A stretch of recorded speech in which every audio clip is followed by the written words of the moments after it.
हल्द्वानी के वनभूलपुरा इलाके में रेलवे की जमीन पर अतिक्रमण के मामले को लेकर आज सुप्रीम कोर्ट में सुनवाई होने जा रही है। आज मामले में सुप्रीम कोर्ट फैसला सुना सकता है, जिसको लेकर वनभूलपुरा इलाके की सुरक्षा को बढ़ा दिया गया है और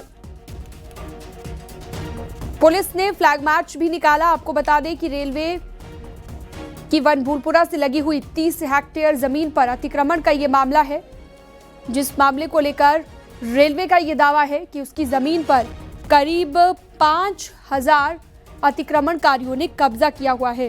वहीं सीएम धामी ने कहा कि कानून व्यवस्था को बनाए रखने के लिए सुरक्षा बढ़ा दी गई है, सरकार का इस पर पूरा फोकस है। ये तमाम बातें सीएम पुष्कर सिंह धामी की तरफ से कही गई हैं और आज इस महत्वपूर्ण मामले को लेकर सुप्रीम कोर्ट फैसला सुना सकता है। प्रकरण है, काफ़ी लंबे समय से न्यायालय में चल रहा है और न्यायालय का फैसला आए राज्य सरकार की तरफ से, प्रशासन की तरफ से सभी तैयारियां पूरी हैं। सुरक्षा है, कानून व्यवस्था है, हर कीमत पर बनी रहे, उसके लिए सारे इंतजाम किए गए हैं। क्योंकि रेलवे के विस्तार के लिए भी और एक बड़ा जंक्शन हमारा वहाँ से बनता है, पहाड़ और मैदान का एक सेतु भी है, वो एक केंद्र बिंदु है, इसलिए उस स्थान का विस्तार होना रेलवे सुविधाओं के लिए, अन्य सुविधाओं के लिए और सुरक्षा की दृष्टि से भी बहुत महत्वपूर्ण है। और हल्द्वानी से बड़ी खबर है, वनभूलपुरा में पुलिस ने बड़ी कार्रवाई की है। पुलिस ने वनभूलपुरा में 21 उपद्रवियों को गिरफ्तार कर लिया है। इसके साथ ही 121 उपद्रवी को पुलिस ने नोटिस दे दिया है। वनभूलपुरा अतिक्रमण को लेकर सुप्रीम कोर्ट आज फैसला सुना सकता है। वहीं फैसला आने से पहले पुलिस ने बड़ा एक्शन लिया है। 121 उपद्रवियों को पुलिस ने नोटिस जारी किया है।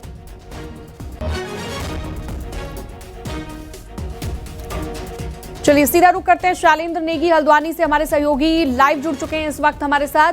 शैलेंद्र, आज का दिन बहुत ज्यादा महत्वपूर्ण, सुप्रीम कोर्ट में सुनवाई भी होनी है आज और वनभूलपुरा इलाके में अतिक्रमण का ये जो मामला है, अब कहीं ना कहीं आज इसको लेकर बड़ा फैसला भी आ सकता है। शैलेंद्र, अभी क्या लेटेस्ट अपडेट्स मिल रहे हैं, क्या जानकारियां खबर से जुड़ी हुई?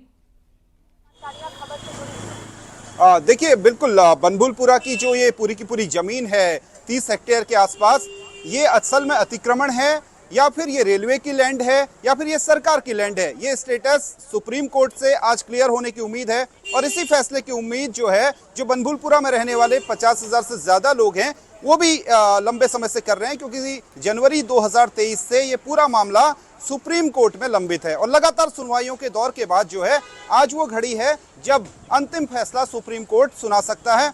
सुप्रीम कोर्ट की जो हियरिंग की लिस्ट है उसमें 21वें नंबर पर, जो मिसलेनियस लिस्ट है उसमें इसका 21वें नंबर पर लगा हुआ है। तो उम्मीद की जा रही है कि 2 से ढाई बजे के आसपास ये सुनवाई पर आ सकता है केस। इस समय मैं वनभूलपुरा इलाके में हूं और वनभूलपुरा इलाके में इस समय भारी सुरक्षा जो है वो यहाँ पर तैनात की गई है। जो पुलिस फोर्सेस के जवान हैं, जो स्टेट पुलिस के जवान हैं, वो तो तैनात किए ही गए हैं, साथ ही जो पैरामिलिट्री फोर्सेस के जवान हैं वो भी तैनात किए गए हैं। उसके साथ ही जो आरपीएफ है, रैपिड जो रेलवे पुलिस फोर्स है, उसको भी तैनात किया गया, क्योंकि रेलवे पुलिस अलग अलग जो फोर्सेस हैं उनको अलग अलग जिम्मेदारी दी गई है। रेलवे पुलिस फोर्स को जहां रेलवे की जो संपत्तियां हैं, रेलवे स्टेशन है, उनके प्रोटेक्शन की जिम्मेदारी दी गई है। वहीं स्टेट पुलिस को मैं दिखाऊं तो स्टेट पुलिस जो है वो ये सुरक्षा यानी इलाके की सुरक्षा, चाहे वो वनभूलपुरा का इलाका है, आज़ाद नगर का इलाका या फिर वो लाइन नंबर के इलाके, ठोकर के इलाके या फिर बस्ती वाले इलाके, वहाँ की सुरक्षा का जिम्मेदारी दी गई है। क्योंकि अगर कोई फैसला मन मुताबिक नहीं आता है लोगों के, तो ऐसी आशंका है कि कोई हिंसा हो सकती है। तो उसको देखते हुए पहले ही इस तरीके के प्रभावी कदम जो है वो उठाए गए हैं। हालांकि जो यहाँ के मौलाना हैं, जो बिल्कुल मौजूद लोग हैं, उन्होंने एक अपील जो है लोगों से की है कि आप जो है अपने घरों में सुरक्षित रहें और किसी भी तरीके का, कोई भी अगर किसी भी तरीके का फैसला है तो उसकी न तो आपको जमीन पर उतर के कोई प्रतिक्रिया देनी है और ना ही सोशल मीडिया में कोई अनर्गल टिप्पणियां कर रही हैं। तो दोनों ही तरफ से जो है, चाहे वो प्रशासन हो या फिर जो धार्मिक लोग हों, उनकी तरफ से अपील की जा रही है। लेकिन फिलहाल मैं वनभूलपुरा का आपको नज़ारा दिखाता हूँ। ये अलग अलग स्तर के जो अधिकारी हैं, आप थोड़ा सा ये दिखाइए, जो विजुअल्स दिखाइए कि किस तरीके का नज़ारा है। यहाँ पर जो पुलिस के सीनियर ऑफिसर्स हैं, ये सीओ रैंक के ऑफिसर हैं, ये यहाँ पर पहुँचे हुए हैं और इस तरफ देखिए इंस्पेक्टर रैंक के ऑफिसर्स भी यहाँ पर हैं। उसके साथ ही मैं इधर दिखाऊँ तो आपको यहाँ पर दंगा निरोधी वो भी दिख जाएगा, बल भी इस तरफ दिख जाएगा। ये इस तरफ आपकी दंगा निरोधी गाड़ियां भी यहाँ पर मौजूद हैं, पुलिस बल जो है आपके साथ जो आपके हथियार हैं उनके साथ यहाँ पर मौजूद है। तो सारी तैयारियां की गई हैं पुलिस की तरफ से, और यहाँ पर जो सीनियर ऑफिशियल्स हैं वो भी यहाँ पर पहुँचे हुए हैं। और पूरे इस इलाके को 4 जोन में बांटा गया है, पूरे बनभूलपुरा इलाके को 4 जोन्स में बांटा गया है, और 4 जोन्स में सुरक्षा के अलग अलग लेयर्स बनाए गए हैं। और पुलिस की कोशिश यही है कि इस पूरे इलाके को जब फैसला आए तो उस समय सुरक्षित रखा जा सके और कोई हिंसा या किसी तरीके का उपद्रव जो है वो न पनपने पाए। ठीक है, आप नजर बनाए रखिएगा लगातार। शैलेंद्र, आपके पास हम आएंगे। हमारे सहयोगी संदीप पांडे भी दिल्ली से हमारे साथ इस वक्त लाइव जुड़ चुके हैं।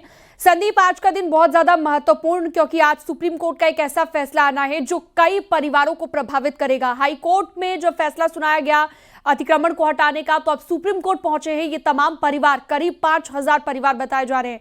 संदीप, आज कितने बजे ये सुनवाई होगी? सुप्रीम कोर्ट कितने बजे फैसला सुना सकता है? क्या कुछ रह सकता है आज, जरा बताइएगा।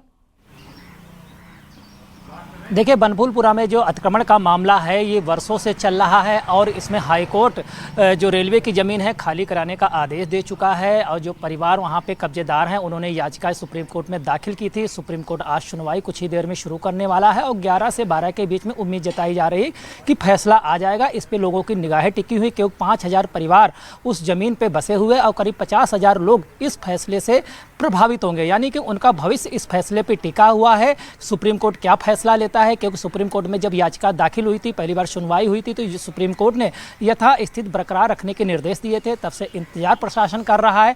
आज सुप्रीम कोर्ट का जो फैसला होगा उसके आधार पर आगे की कार्रवाई तय होगी। तो लिहाजा आज का दिन बेहद महत्वपूर्ण है उन लोगों के लिए जो उस जमीन पे उनका कब्जा है, और ये वर्षों से इस जमीन पे लोग रह रहे हैं। और ये बताया जा रहा है कि रेलवे की ज़मीन है और 29 एकड़ के करीब ज़मीन है, तो बड़ी ज़मीन है, और 5000 के करीब परिवार यहाँ पर बसे हुए हैं जो कि वर्षों से यहाँ पे रह रहे। लेकिन ये मानवीय दृष्टि से सुप्रीम कोर्ट ने फिलहाल याचिका के समय रोक लगाई थी कि इतना बड़ा फैसला, जो इतना बड़ा प्रभावित इतने लोग हो रहे थे, इसलिए तत्काल कोई कदम नहीं उठाया था उस मसले को पूरी तरीके से आज सुनेगा, क्योंकि हाई कोर्ट ने जो। बहुत शुक्रिया आपका तमाम जानकारी के लिए। और बढ़ते हैं आगे, देहरादून से बड़ी खबर है। यूके SSSC पेपर लीक मामले को लेकर बड़ी खबर। CBI ने सोमवार को बॉबी पवार से पूछताछ की है, और करीब 9 घंटे तक ये पूछताछ की गई है, जिसके बाद बॉबी पवार को छोड़ा गया है। पेपर लीक से जुड़े सबूत भी CBI ने अपने कब्जे में ले लिए हैं। स्नातक स्तरीय परीक्षा के 3 पेज वायरल होने से हंगामा मच गया था, और बॉबी पवार ने अपने सोशल मीडिया पेज पर ये वायरल किए थे। यूके SSSC पेपर लीक मामले को लेकर बड़ी खबर।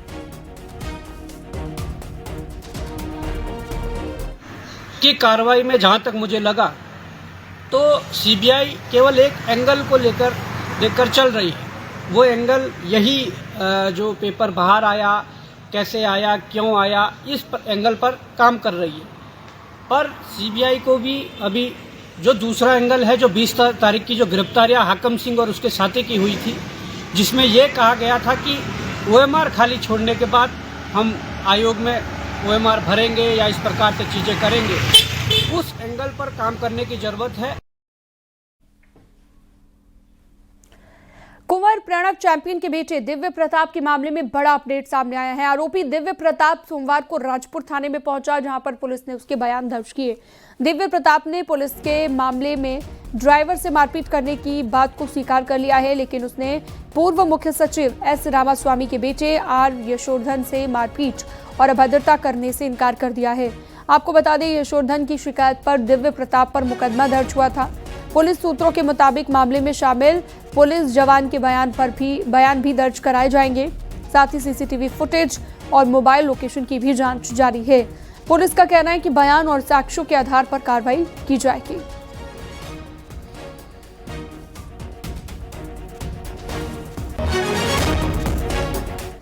मुख्यमंत्री पुष्कर सिंह धामी आज गुजरात के दौरे पर हैं, जहां पर CM धामी साधली में आयोजित सरदार गाथा पदयात्रा में शामिल होंगे।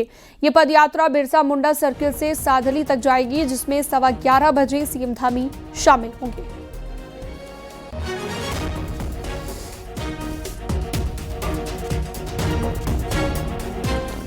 दो 2027 के विधानसभा चुनाव को लेकर कांग्रेस अपनी तैयारियों में जुट गई है। सोमवार को दिल्ली बुलाए गए प्रदेश कांग्रेस के सभी सीनियर नेताओं की पार्टी के राष्ट्रीय अध्यक्ष मल्लिकार्जुन खड़गे, नेता विपक्ष राहुल गांधी, संगठन महासचिव केसी वेणुगोपाल के साथ मीटिंग हुई है।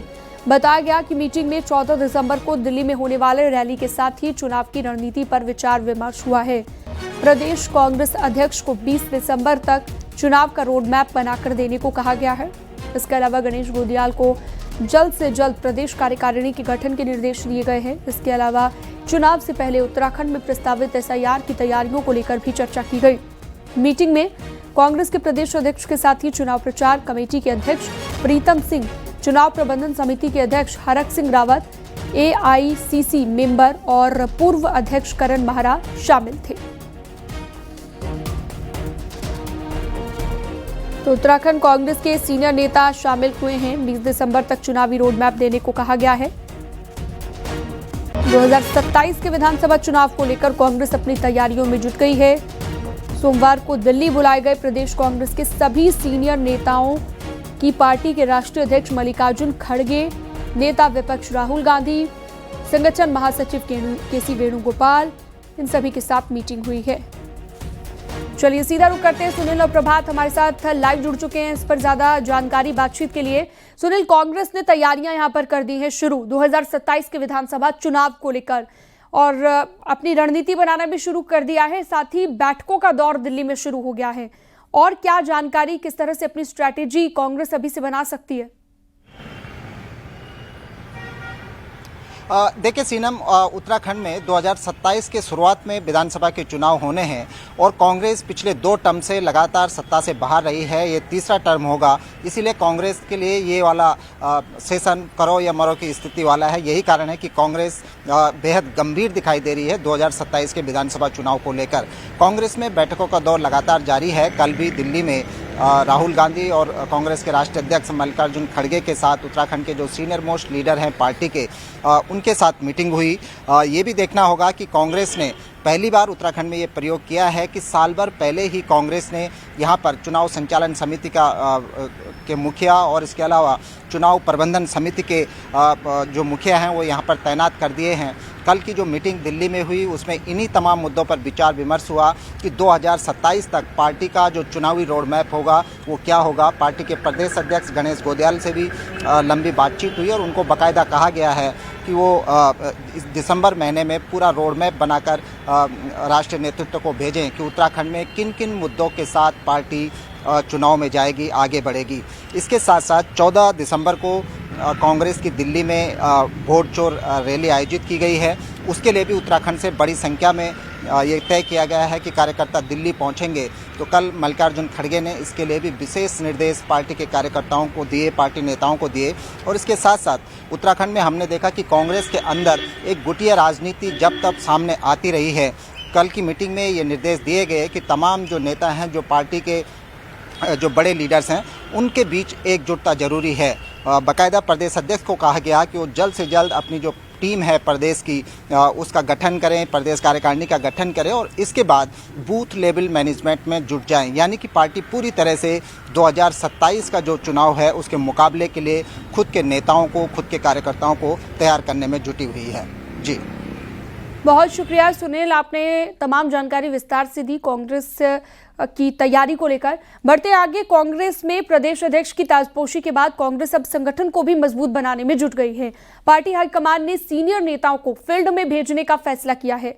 उधर बीजेपी का कहना है कि कांग्रेस हाथ पैर मारने से पहले बिहार का रिजल्ट देख ले। एक रिपोर्ट आपको दिखाते हैं।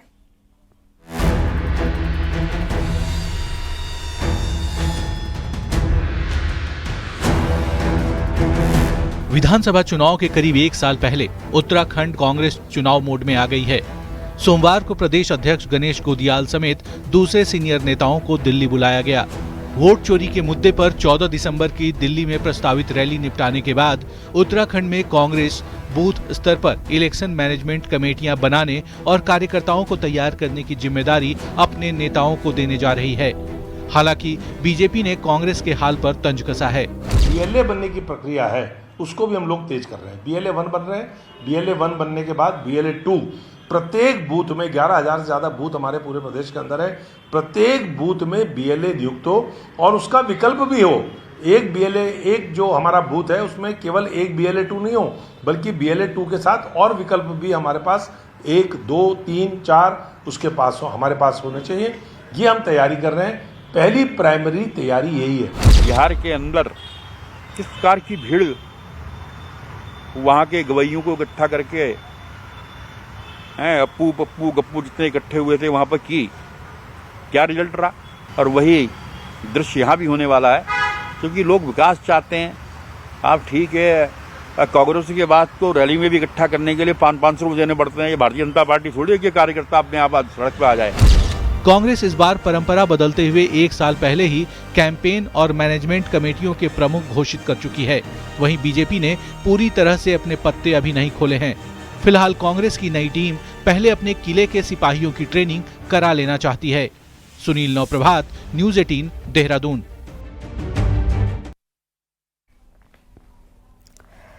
उत्तरकाशी में भटवाड़ी के पाही गांव में भालू ने एक बुजुर्ग महिला पर हमला कर घायल कर दिया। घायल बुजुर्ग महिला को प्राथमिक स्वास्थ्य केंद्र भटवाड़ी में प्राथमिक उपचार के बाद हायर सेंटर जिला अस्पताल रेफर किया गया। पाही गांव की 65 वर्षीय बुजुर्ग महिला रुक्मणी देवी दोपहर 3 बजे गांव के पास बनी छानी में मवेशियों को पानी और चारा देने के लिए जा रही थी। इसी दौरान घात लगाकर बैठे भालू ने अचानक से रुक्मणी पर हमला कर दिया। भालू के हमले में बुजुर्ग महिला गंभीर रूप से घायल हो गई हैं।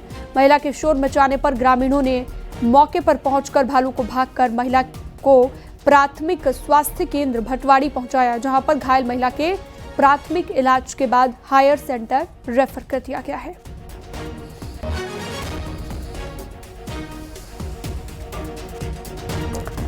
सर्दियों का सीजन आने के साथ ही पिथौरागढ़ के ऊंचे इलाकों में शिकारी अब सक्रिय हो गए हैं। ऊंची चोटियों में आग लगने की घटनाएं सामने आने लगी हैं।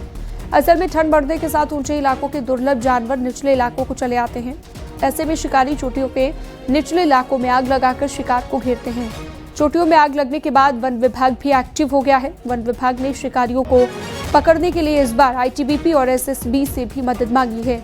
शिकारी चोटियों में आग लगाकर कस्तूरी हिरन, स्नो लेपर्ड, भालू, मोनाल जैसे पशु पक्षियों का शिकार करते हैं।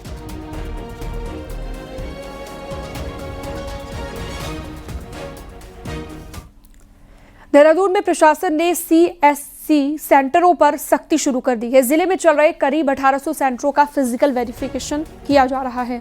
जांच में लाइसेंस, रजिस्ट्रेशन और सेवाओं की लिस्ट देखी जा रही है, ताकि ये सुनिश्चित किया जा सके कि संचालक केवल अधिकृत सेवाएं ही दे रहे हैं। शिकायतों में सामने आया है कि कई सेंटर तय सीमा से ज्यादा शुल्क वसूल रहे थे। लोन और सरकारी योजनाओं के नाम पर अतिरिक्त वसूली की जा रही थी और फर्जी दस्तावेज तैयार किए जा रहे थे। प्रशासन ने स्पष्ट किया है कि अनियमितता पाए जाने पर सख्त कार्रवाई की जाएगी। ये कदम पारदर्शिता और लोगों को धोखाधड़ी से बचाने के लिए उठाया गया। तो ये एक गंभीर मामला है और इसमें हमारे ऑनरेबल मुख्यमंत्री जी के भी निर्देश हैं कि इस तरह के forgery, diversion of state resources वो किसी भी दशा में नहीं होने चाहिए। और इस तरह के कई सारे CSC अब हमारे रडार पर हैं, उनका बैकग्राउंड वर्क किया गया है और एक एक करके उन सब पर इसी तरह से नकेल कसी जाएगी। बद्रीनाथ धाम में तपस्या करने वाले साधु संतों को काफी सख्त नियमों का पालन करना पड़ेगा। इस साल प्रशासन सभी साधु संतों के दस्तावेजों की जांच बारीकी से कर रहा है। LIU रिपोर्ट साधु संतों के चरित्र के साथ साथ दस्तावेजों की बारीकी से जांच कर रही है।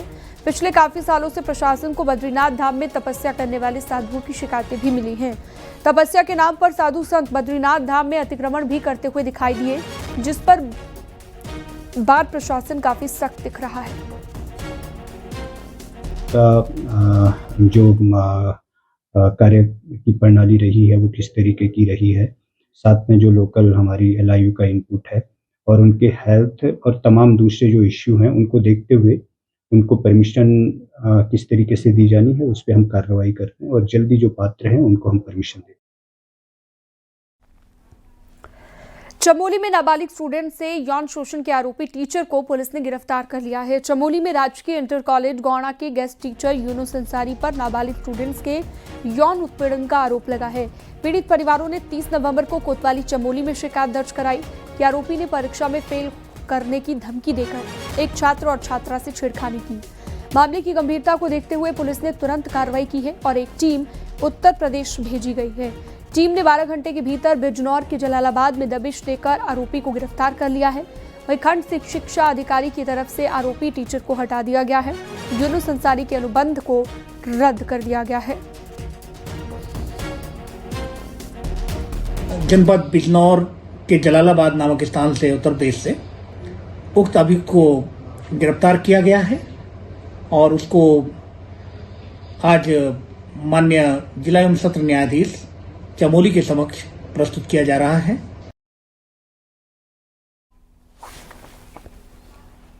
हरिद्वार में शनिवार रात को हुई एयरफोर्स के रिटायर्ड जवान के हत्याकांड का पुलिस ने खुलासा कर दिया है।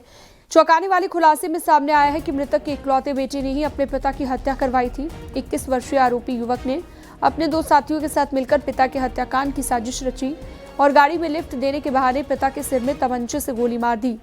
कलयुगी बेटे ने इसके लिए 2 युवकों को 30 लाख रुपए की सुपारी दी थी।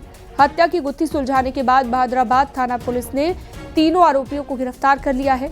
बताया जा रहा है कि आरोपी यशपाल नशे का आदी है और पिता की संपत्ति हड़पने के लिए उसने ये खौफनाक कदम उठाया है।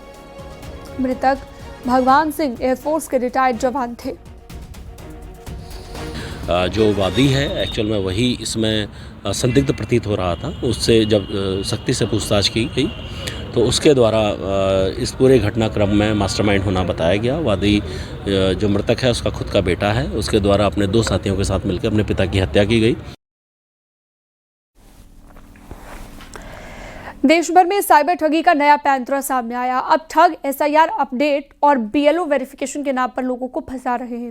साइबर सेल ने साफ चेतावनी दी है कि अपनी जानकारी बचानी है तो पहले ठगों को पहचानना सीखें और किसी भी तरीके से अपनी निजी जानकारी शेयर न करें।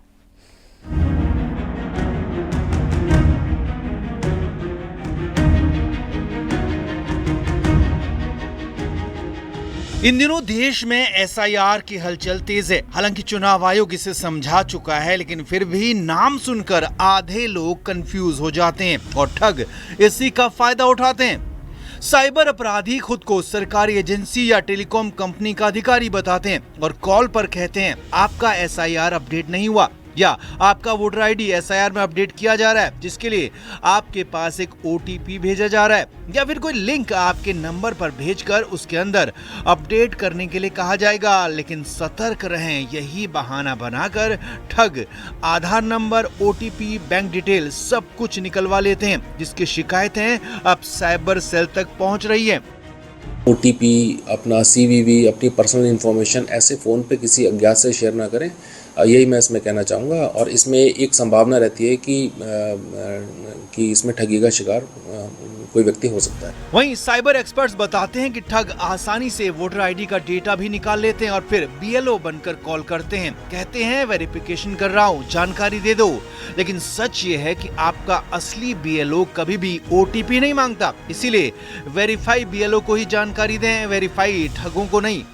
किसी भी तरीके से अगर इलेक्शन कमीशन से आपको कोई भी ओटीपी प्राप्त होता है या फिर कोई कॉल आती है या फिर किसी भी लिंक पे क्लिक करने के लिए कहा जाता है, ये सब धोखाधड़ी है, इनमें आपको नहीं फंसना है। क्योंकि अगर आप किसी भी लिंक पे क्लिक करेंगे, किसी भी ओटीपी को शेयर करेंगे, तो हो सकता है कल के दिन आप ही की एक फर्जी आइडेंटिटी बना के एक दूसरा साइबर अपराध आप ही के नाम।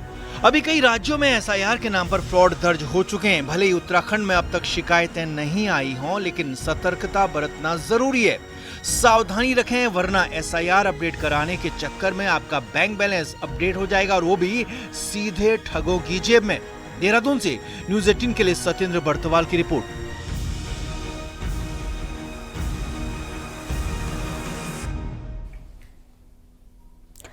और अब एक नजर डालते हैं पहाड़ की 10 बड़ी खबरों पर। हरिद्वार में एयरफोर्स के रिटायर्ड जवान की हत्या का खुलासा हो गया है। उसके बेटे ने ही अपने 2 साथियों के साथ मिलकर अपने पिता की हत्या की थी। अल्मोड़ा में प्रदेश प्रवक्ता मथुरा दत्त जोशी ने कहा है कि राज्य सरकार अल्मोड़ा जिले के लिए तेजी से काम कर रही है। पिथौरागढ़ की दारमा घाटी में इन दिनों भालू ने आतंक मचाया हुआ है। दारमा घाटी के ग्रामीणों ने मुख्यालय पहुंचकर डीएम से गुहार लगाई। चंपावत में मुख्य सचिव ने विकास योजनाओं की समीक्षा की, साथ ही कई प्रोजेक्टों पर अधिकारियों को जरूरी दिशा निर्देश दिए। हरिद्वार में जीआरपी और आरपीएफ ने रेलवे स्टेशन पर चेकिंग अभियान चलाया। इस दौरान संदिग्धों से पूछताछ की गई है। कोटद्वार में आयोजित होने वाले सिद्ध बलि धाम वार्षिक महोत्सव के अवसर पर बच्चों के लिए आर्ट और क्राफ्ट प्रतियोगिता का आयोजन किया गया। बच्चों ने शानदार पेंटिंग बनाई। अल्मोड़ा में विश्व एड्स दिवस पर जागरूकता कार्यक्रम का आयोजन किया गया। इस मौके पर स्टूडेंट्स को एड्स के बारे में जानकारी दी गई। उत्तरकाशी के बरकोट के शरदोत्सव मेले के चौथे दिन रवाल्टी कवि सम्मेलन में स्थानीय भाषा, संस्कृति और साहित्य का अनोखा रंग देखने को मिला। पिथौरागढ़ के डीएम ने जनता दरबार में लोगों की समस्याओं को मौके पर दूर किया। साथ ही अधिकारियों को तय वक्त में ही समस्या दूर करने के निर्देश दिए। अल्मोड़ा के डीएम ने जीआईसी सियालीधार का निरीक्षण किया। बच्चों से पढ़ाई के बारे में खुद जानकारी ली, कई सवाल भी किए।